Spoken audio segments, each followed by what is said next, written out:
نیکی پر استقامت کے لیے بڑا ضروری ہے کہ اچھی صحبت اختیار کی جائے. جن لوگوں کے ساتھ ہم بیٹھتے ہیں، ہماری سنگت ہے، وہ اثر ہم پہ آ رہا ہوتا ہے. تو اچھی مجلس، اچھی محفل، اچھے لوگوں کی سنگت، یہ نیکی پر استقامت میں بہت معاون اور مددگار ثابت ہوتی ہے.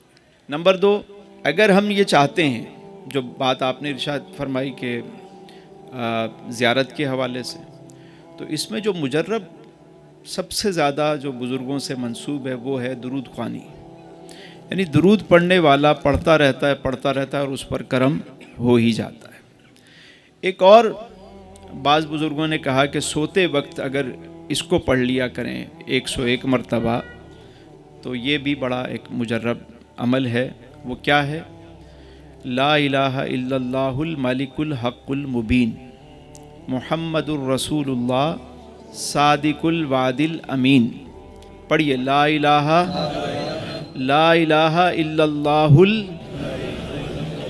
الملک الحق المبین محمد الرسول اللہ صادق الوعد الامین.